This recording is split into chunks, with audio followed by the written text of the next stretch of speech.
الحمدللہ رب العالمین والصلاة والسلام علی سید المرسلین اما بعد فاعوذ باللہ من الشیطان الرجیم بسم اللہ الرحمن الرحیم۔ آج ہم اخلاق و آداب کورس کی کلاس میں حاضر ہیں۔ آج ایک اہم چیز پر گفتگو کریں گے جو انسان کے اخلاق کو تباہ کر دینے والی ہے، اور اس کا نام ظلم ہے۔ اللہ تبارک و تعالیٰ نے قرآن مجید فرقان حمید میں اور ہمارے آقا علیہ الصلوۃ والسلام نے اپنی پیاری پیاری احادیث میں اس کے احکامات ارشاد فرمائے ہیں۔ آج ہم اس حوالے سے کچھ بنیادی باتیں سیکھنے کی کوشش کریں گے۔ اللہ تبارک و تعالیٰ قرآن مجید فرقان حمید میں ارشاد فرماتا ہے وَمَا لِلظَّالِمِينَ مِنْ حَمِيمٍ وَلَا شَفِيعٍ يُطَاعُ۔ پارہ نمبر 24 سورہ مومن کی آیت نمبر 18 میں اللہ تبارک و تعالیٰ نے فرمایا ظالموں کا نہ کوئی دوست نہ کوئی سفارش جس کا کہا مانا جائے، یعنی ایسے کا کوئی آسرا نہیں۔ اور ایک مقام پر پارہ نمبر 17 سورۃ الحج کی آیت نمبر 71 میں اللہ تبارک و تعالیٰ نے فرمایا وَمَا لِلظَّالِمِينَ مِن نَصِيرٍ، اور ظلم کرنے والوں کا کوئی مددگار نہیں۔ یقیناً قیامت کے دن جب بہت سے مددگار بھی ہوں گے، آقا علیہ الصلوۃ والسلام کی شفاعت بھی ہوگی، اور پھر آقا علیہ الصلوۃ والسلام کی شفاعت کے بعد دیگر انبیاء کرام کی، علماء کرام کی، اولیاء عظام کی اور نیک لوگوں کی سفارش ہوگی، لیکن ظلم کرنے والے کے بارے میں فرمایا کہ جس کا کوئی مددگار نہیں۔ اب کس کا کوئی مددگار نہیں؟ ظلم کے بہت سے مراتب ہیں، ظلم کے درجات ہیں۔ ظلم کے کئی معنی ہیں، لیکن ایک بنیادی معنی جو ہر جگہ پر قائم و دائم ہے وہ یہ کہ ظلم کا مطلب کہ اس چیز کو اس کے مقام سے ہٹا دینا، جس کا جو مقام ہے اس کو اس مقام میں فٹ نہ کرنا، اس کو کسی اور جگہ پر فٹ کر دینا، یہ ظلم کہلاتا ہے۔ اور نبی اکرم صلی اللہ علیہ وآلہ وسلم نے ظلم سے بچنے کی تاکید فرمائی ہے۔ ظلم کئی طرح کا ہے۔ سب سے بڑا ظلم یہ ہے کہ بندہ رب کو وہ مقام نہ دے جس کا وہ مستحق ہے، کہ رب تعالیٰ کو عبادت کے لائق جانا جائے، کہ اللہ کا مقام یہ ہے کہ اسی کی عبادت کی جائے، اللہ کا مقام یہ ہے کہ اس کو رب مانا جائے۔ اللہ کو رب نہ ماننا تو یہ اس معنی میں ظلم ہے کہ جو کافر ہے وہ سب سے بڑا ظالم ہے۔ اور پھر کفر کے بعد دیگر جو گناہ کے کام ہیں اور دیگر جو تعلقات ہیں ان میں ظلم ہے۔ اب آقا علیہ الصلوۃ والسلام نے ظلم کے بارے میں فرمایا کہ اتقوا الظلم، ظلم سے بچو، کیونکہ ظلم قیامت کے دن اندھیروں میں سے ہے۔ کہ جیسے مومنین کے نیکیوں کے بارے میں فرمایا کہ مومن کی نیکی قیامت کے دن اس کے لیے نور بن جائے گی، لیکن ظالم ہوگا اپنی ظلم کے اندھیرے میں بھٹکتا پھرتا ہوگا، اس کو کوئی سمجھ بوجھ نہیں ہوگی، لیکن ایمان والا اپنے ایمان کے نور میں، نیکیوں کے نور میں وہ گھوم رہا ہوگا۔ اور پھر فرمایا کہ اسی حدیث میں کہ بخل سے بچو، کیونکہ بخل ہی نے تم سے پہلے لوگوں کو ہلاک کیا اور انہیں اس بات پر ابھارا کہ وہ ایک دوسرے کا خون بہائیں اور حرام کو حلال سمجھیں۔ یہ بخل سے یہ چیز پیدا ہوتی ہے۔ تو ظلم سے ہمیں بچنے کا ارشاد فرمایا۔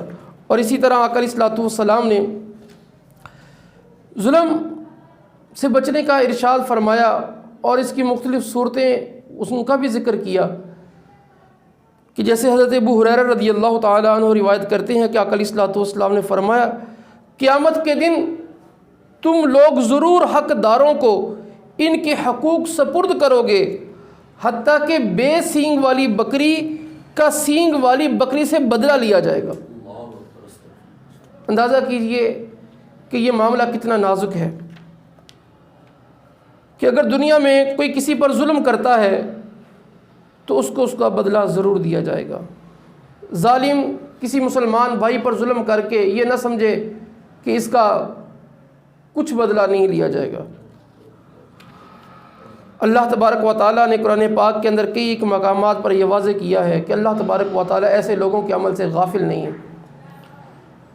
اب یہاں پر دیکھیے کہ ایک انتہائی مثال ذکر کی، وہ جانور کی مثال ذکر کی کہ ہم دیکھتے ہیں کہ بعض دفعہ سینگ والی بکری بے سینگ والی بکری کو مار رہی ہوتی ہے، اور یہاں پر یہ بات سمجھنے کی ہے کہ جانور احکام کے مکلف نہیں ہیں، یعنی جانوروں سے کچھ پوچھ گچھ نہیں ہوگی۔ یہ صورتاً ہوگا کہ قیامت والے دن ایسے جانوروں کو زندہ کیا جائے گا اور ان کی آپس میں برابری کر کے انہیں پھر مٹی کر دیا جائے گا، نہ وہ جنت میں ہے نہ جہنم میں ہے، ان کا کوئی نتیجہ نہیں ہے اس اعتبار سے۔ لیکن اللہ تبارک و تعالیٰ نہ ظلم فرماتا ہے اور نہ ظلم کرنے والوں کو ایسے معاف کرتا ہے، خصوصاً اس صورت میں کہ جب اس کا تعلق حقوق العباد سے ہو۔ ہاں بندہ معاف کر دے تو اس کی معافی ہوتی ہے۔ تو اس میں ہمیں سمجھنا چاہیے کہ ہم آج کتنے ہی طریقوں سے اپنے مسلمان بھائیوں پر ظلم کرتے ہیں، اور آج ہمارے پاس طاقت ہے، جیسے یہ مثال ہمیں بتاتی ہے کہ آج تمہارے پاس طاقت ہے، سامنے والے کے پاس طاقت نہیں ہے۔ یہ نہ سمجھو کہ اس کا بدلہ کوئی نہیں ہوگا، بدلہ تو ہوگا، یہاں نہیں تو وہاں ہوگا، بدلہ ضرور ہوگا، بدلہ ضرور ہوگا۔ اور نبی اکرم صلی اللہ علیہ وآلہ وسلم نے اس بارے میں مزید ہمیں کیا ارشاد فرمایا؟ جیسے ہمارے ہاں ظلم کی ایک صورت لوگوں کی زمین پر قبضہ کرنا ہوتا ہے، کسی کی زمین دبا لینا، یہ ہمارے ہاں عمومی طور پر پایا جاتا ہے۔ حضرت عائشہ صدیقہ رضی اللہ تعالی عنہ فرماتی ہیں کہ آقا علیہ الصلوۃ والسلام نے فرمایا کہ جس نے کسی کی ایک بالشت کے برابر زمین ظلماً قبضے میں لی، اللہ اسے 7 زمینوں کا توق بنا کر اس کے گلے میں ڈال دے گا۔ اندازہ کیجئے کہ اس قیامت کے دن کیسا رسوائی کا منظر ہوگا اور کیسی مشقت ہوگی، اور جس کے گلے کے اندر 7 زمینوں کا توق بنا کے ڈال دیا جائے گا۔ اللہ اکبر۔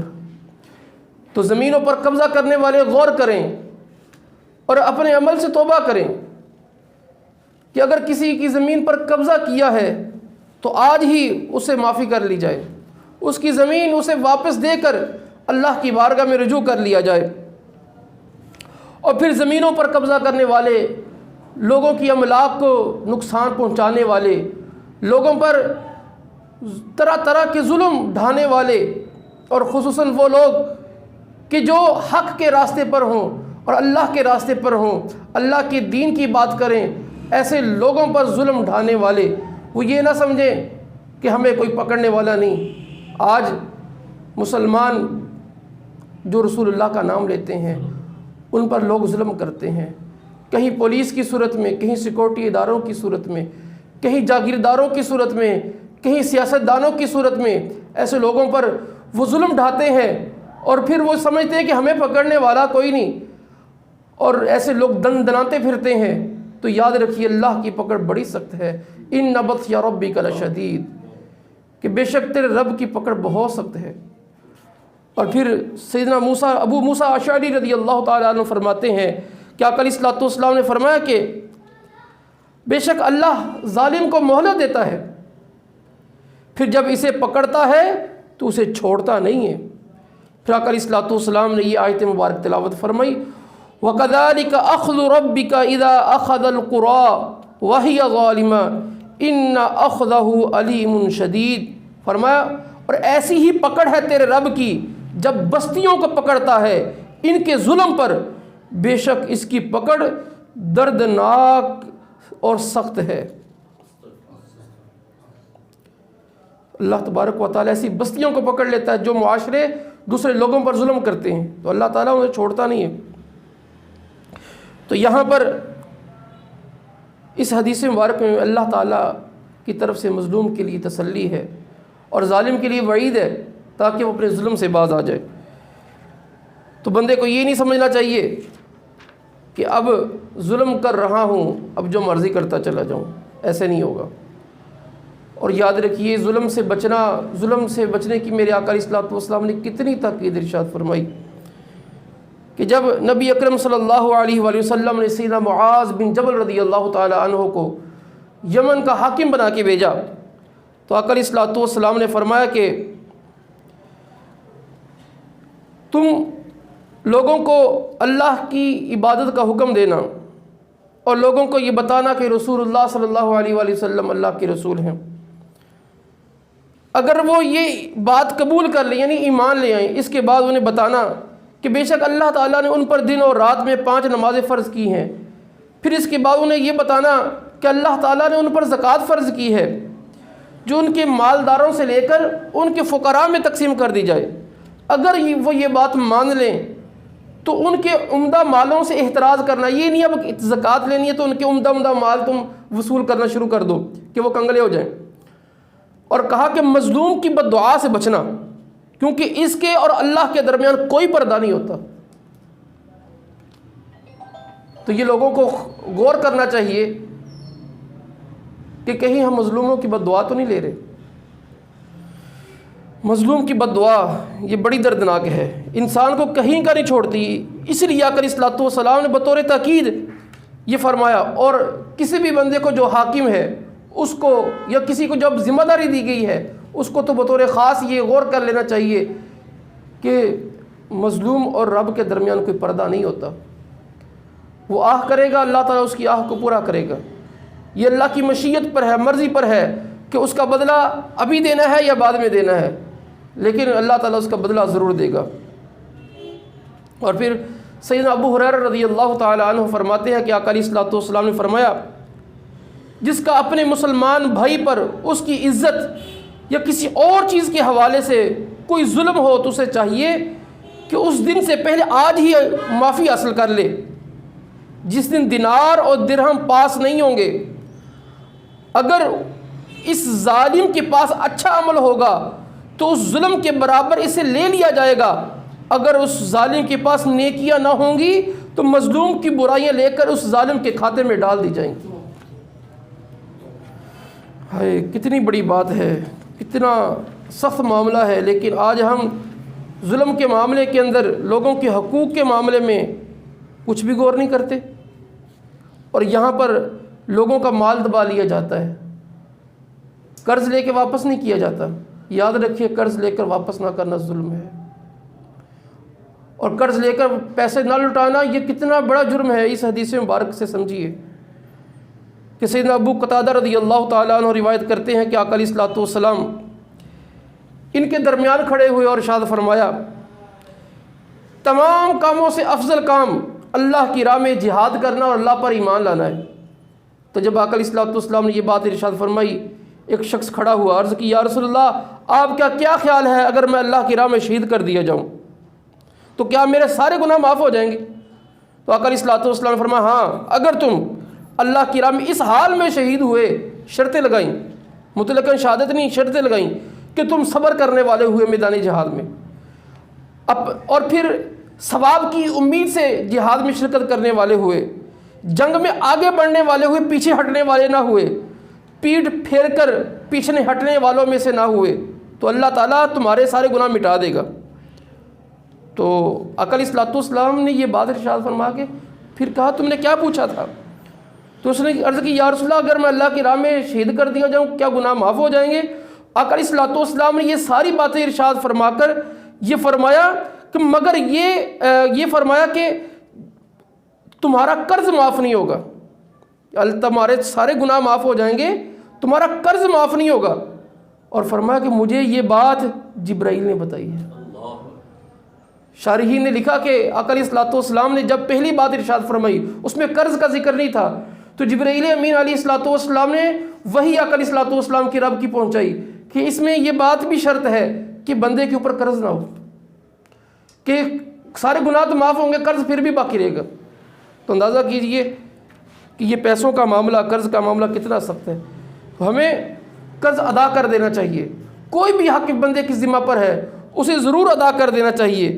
اور پھر اس حوالے سے ایک بہت ہی بنیادی حدیث مبارک جو ہمیں جھنجھوڑتی ہے، آج ہمارے ہاں بڑے معیار ہیں مالدار ہونے کے اور غریب ہونے کے، تو نبی اکرم صلی اللہ علیہ وآلہ وسلم نے ایک بار صحابہ سے پوچھا تم جانتے ہو مفلس کون ہے؟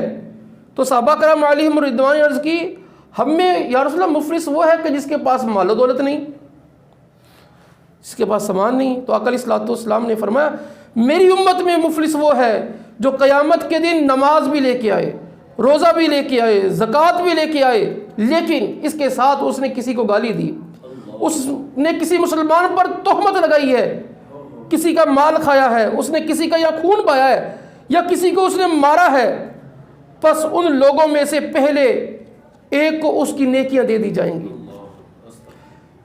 پھر دوسرا آئے گا جس کے ساتھ اس نے ظلم کیا ہے، اس کی نیکیاں نکال کر زکوٰۃ، روزے، حج، زکوٰۃ سب وہ نیکیاں نکال کر اس کے کھاتے میں ڈال دی جائیں گی، حتیٰ کہ اس کی نیکیاں ختم ہو جائیں گی۔ پھر بھی ابھی لوگ کچھ رہتے ہوں گے کہ جس پر اس نے ظلم کیا تھا کسی بھی طریقے سے، پھر فرمایا ان لوگوں کے گناہ اس کے کھاتے میں ڈال دیے جائیں گے اور پھر اس بندے کو آگ میں پھینک دیا جائے گا۔ روزے بھی رکھتا رہا، حج بھی کرتا رہا، زکوٰۃ بھی دیتا رہا، صدقات بھی دیتا رہا، لیکن مسلمان بھائی کا دل دکھاتا رہا، مسلمان پر ظلم کرتا رہا، کسی کے پیسے دبائے ہوئے تھے، کسی پر تہمت لگائی ہوئی تھی۔ آج ہمارے ہاں بات کرتے سوچا نہیں جاتا، منہ پھٹو کہ کسی کو اس نے ایسے کر دیا، بھی اس نے ایسے کر دیا، تو یہ کرتا ہے، تو وہ کرتا ہے۔ اور بھائی یہ بات اتنی آسان نہیں ہوتی، اس کا بھگتنا پڑتا ہے، یہ نہیں ہے کہ منہ میں آ جو پھٹ ہم بول دیے۔ تو ہمیں سوچنا چاہیے۔ اور پھر ساتھ ہی ایک آخر میں آقا علیہ الصلوۃ والسلام کی ایک بہت پیاری حدیث مبارک وہ عرض کرتا ہوں کہ نبی اکرم صلی اللہ علیہ وآلہ وسلم ایک روز صحابہ کرام کے درمیان تشریف فرما تھے۔ آقا علیہ الصلوۃ والسلام مسکرائے تو سیدنا فاروق اعظم رضی اللہ تعالیٰ عنہ عرض کی یا رسول اللہ صلی اللہ علیہ وآلہ وسلم میرے والدین آپ پر قربان، مسکرانے کی وجہ کیا ہے؟ آقا علیہ الصلوۃ والسلام نے فرمایا کہ کل قیامت کے دن میرے دو امتی اللہ کی بارگاہ میں دو زانو ہو کے گر پڑیں گے، ایک کہے گا یا اللہ اس بندے سے میرا انصاف دلا کہ اس نے مجھ پر ظلم کیا تھا۔ اللہ عز و جل اس دعویٰ کرنے والے سے فرمائے گا اب یہ بیچارہ تیرے لیے کیا کرے، اس کے پاس تو کوئی نیکی باقی نہیں رہی کہ وہ نیکی تجھے دے دے۔ مظلوم عرض کرے گا میرے گناہ اس کے نامہ اعمال میں ڈال دے، یعنی وہ کہے گا نیکی نہیں ہے تو میرے گناہ یا اللہ مجھے صاف کر دے۔ تو آقا علیہ الصلوۃ والسلام یہ ارشاد فرما کے آقا علیہ الصلوۃ والسلام نے رونا شروع کیا، رونے لگے آقا علیہ الصلوۃ والسلام۔ فرمایا وہ دن بہت عظیم دن ہوگا، کیونکہ اس وقت ہر ایک اس بات کا ضرورت مند ہوگا کہ اس کا بوجھ ہلکا ہو جائے، کسی بھی طریقے سے اس کے کھاتے سے گناہ نکل جائیں۔ اللہ تعالیٰ مظلوم سے فرمائے گا دیکھ تیرے سامنے کیا ہے، جو اپنا حق طلب کر رہا ہوگا۔ وہ عرض کرے گا پروردگار میرے سامنے سونے کے بڑے بڑے شہر ہیں، ہیرے جواہرات کے بڑے بڑے محلات ہیں یا اللہ، اور یہ عمدہ محلات کسی پیغمبر کے ہیں، صدیق کے ہیں، شہید کے ہیں یا اللہ۔ وہ پوچھے گا یہ بات، تو اللہ فرمائے گا یہ محلات، یہ شہر اس کے لیے ہیں جو اس کی قیمت ادا کرے گا۔ تو وہ پوچھے گا یا اللہ اس کی قیمت کون ادا کر سکتا ہے؟ اللہ فرمائے گا تو ادا کر سکتا ہے۔ وہ کر سکتا ہے یا اللہ میں کس طرح ادا کر سکتا ہوں؟ تو اللہ تعالیٰ فرمائے گا اس طرح کہ تو اپنے بھائی کے حقوق معاف کر دے، یہی تیری قیمت ہے۔ بندہ عرض کرے گا پروردگار میں نے اس کے سارے حق معاف کر دیے۔ اللہ فرمائے گا اپنے بھائی کا ہاتھ پکڑ اور دونوں اکٹھے جنت میں چلے جاؤ۔ پھر آقا علیہ الصلوۃ والسلام فرمایا کہ اللہ سے ڈرو اور آپس میں صلح کراؤ، کیونکہ اللہ تعالیٰ بھی بروز قیامت مسلمانوں میں صلح کروائے گا۔ تو اگر کوئی مسلمان کسی پر ظلم کر دے نا میرے بھائیوں، تو صلح کروا دینی چاہیے، ایک دوسرے کی معافی تلافی کرا دینی چاہیے۔ انسان سے ظلم ہو جاتا ہے، غلطی ہو جاتی ہے، لیکن دونوں کو منوا کر ہمیں صلح کروا دینی چاہیے۔ جس طریقے سے بھی معاشرے کے اندر ہمیں ظلم کا خاتمہ کرنا ہے، پہلے اپنی ذات سے ظلم کو دور کرنا ہے، اس کے بعد معاشرے کے اندر ہونے والے ظلم کو ہم نے انشاءاللہ مٹانا ہے۔ اللہ تبارک و تعالی ہمیں ظلم سے بچنے کی توفیق عطا فرمائے۔ آمین بجاہ نبی الامین صلی اللہ تعالی علیہ وسلم۔